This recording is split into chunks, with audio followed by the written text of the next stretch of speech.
Alrighty, everybody. Hope you all having a great day. Enjoying yourselves and whatever it is you're doing. Now, happy Thursday.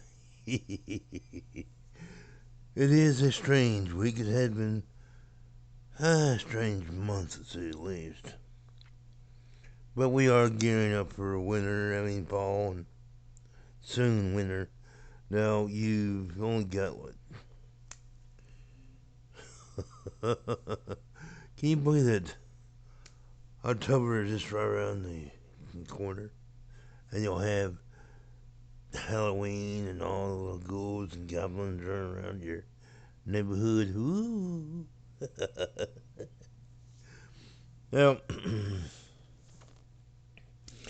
that kind of got me on to thinking about something today. And then I think you all should really take a moment to really think about it as well. As we get older, our reflexes change, our minds change, our bodies change. And some people lose the ability to drive all that well. Now, I want to just bring this up, and I want you to have a talk with your seniors in your life that are still trying to drive and get around, but are losing some of their reflexes and all that heavy horse shit.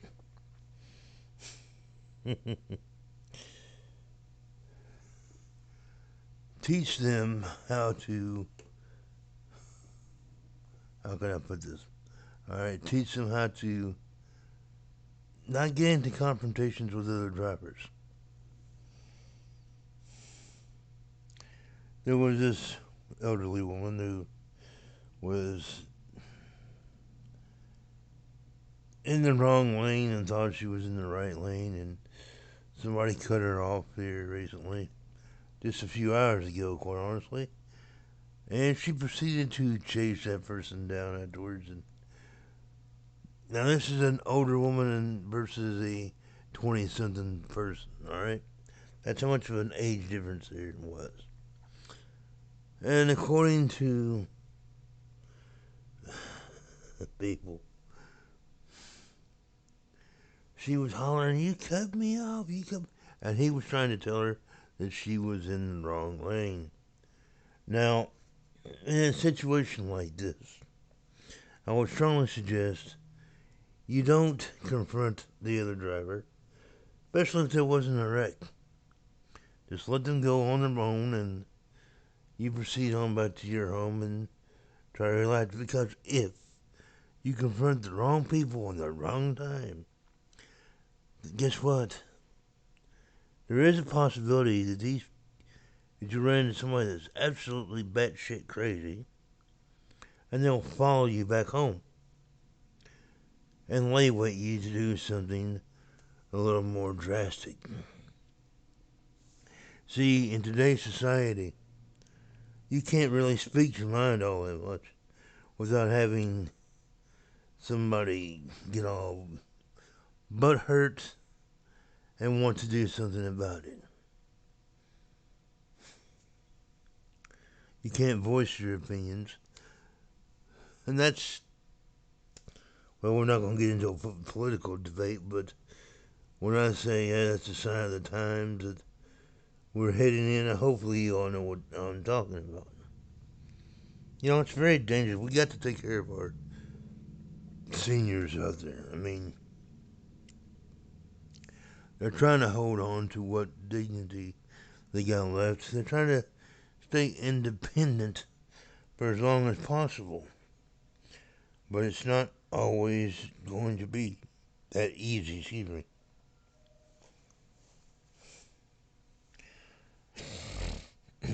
Illness comes, darkness comes, whatever you want to call it. Dark shadows, storms on the horizon. Use whatever little description you want. But there will come a time when you're going to have to sit them down and have a talk with them. Now, it's not. It's been my experience that they don't take that too kindly. They'll sit there and try to get all, for lack of a better word, uppity. like they're on trial for something. It's just because they don't want to accept that they are changing. They can no longer do what they once did. Now, it can be frustrating. It can be nerve-wracking, to say the least. But if we don't try to help our seniors, who will? Especially if they don't live with you. I mean, you stop by and you visit them and whatnot, and you try to make sure that they got what they need. Then you hear about some of the foolishness that they do when you're not around. It kind of drives you a little batty, doesn't it? I'm sure a lot of y'all can understand and relate to what I'm saying.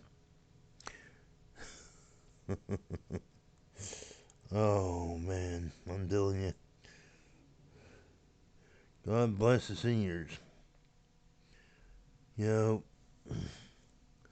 just because you might have held a truck driving job at some point in time in your youth, and you did it for X amount of years, doesn't mean you're going to always be able to drive all that well.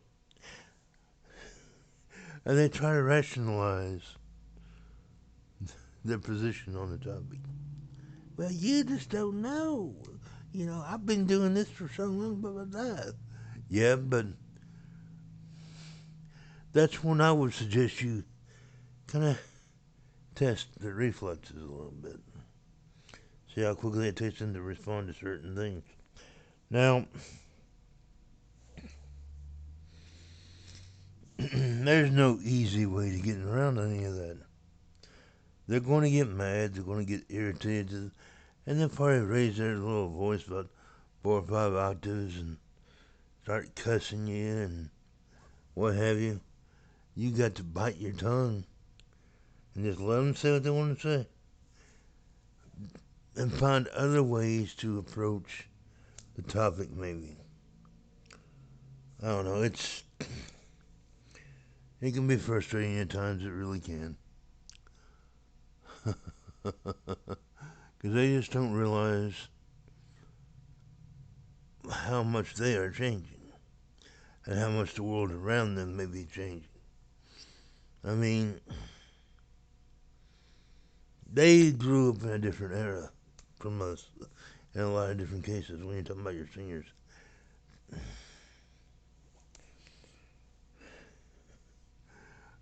And the terminology that they use is completely different from what we use nowadays for certain things.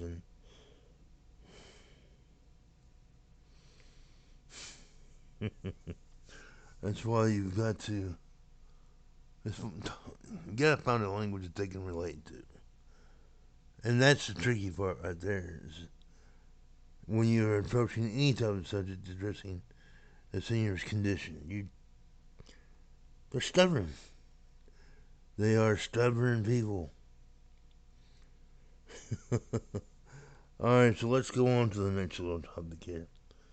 Now, with the changing of the weather and the sports season rearing up, I know a lot of you all, you don't watch a lot of sports, but some of you all do.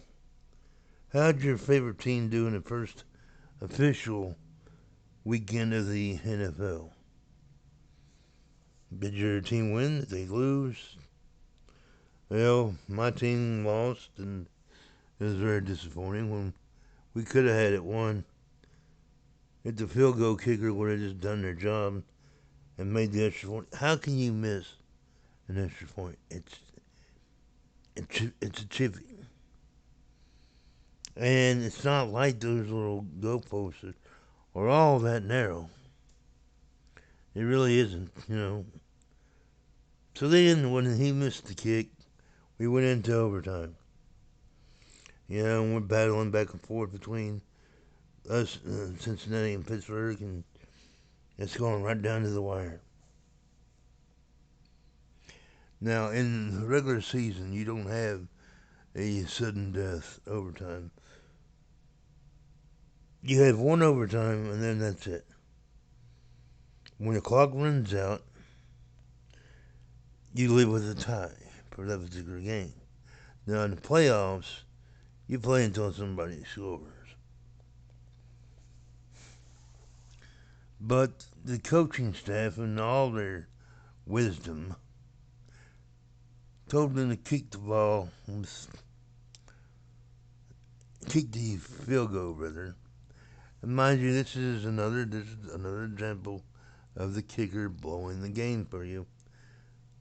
It's the same kicker that makes the extra point in regulation. Regulation. Thank you very much.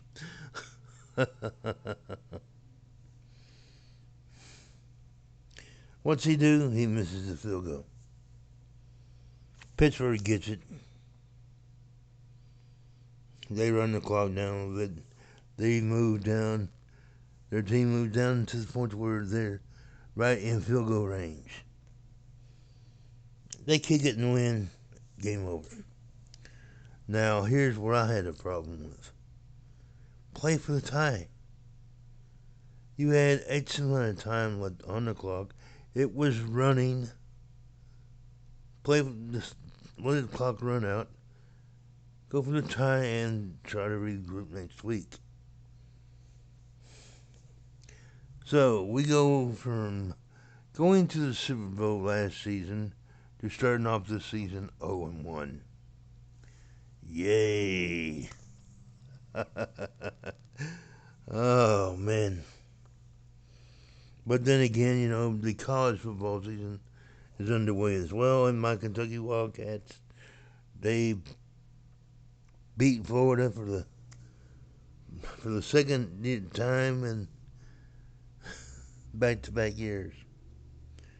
76 and 77 was the last time they beat Florida 2 years in a row. And the coach passed Paul Bear-Bryant for the all-time winningest coach in school history, as far as football is concerned. You gotta love that. Yeah, you do. You definitely gotta love that. Well, that's the sports update for the week. Hope y'all enjoy the content you get here from Jats Wilden. If you do, and you haven't yet, subscribe, hit that thumbs up button, and share the link on all your social media devices. Now, for any of you all content creators that are out there and are YouTubers, comment down below on the following things. This was originally going to be a live stream, but it's sitting there saying that live streaming is not available at this time, so hence the video. So if anybody else is having a problem going live and you watch this, send a shout out in the comments below and let me know. Y'all have a good one. Have a great day. Be safe, and I will see you in the next one. Oh, yeah.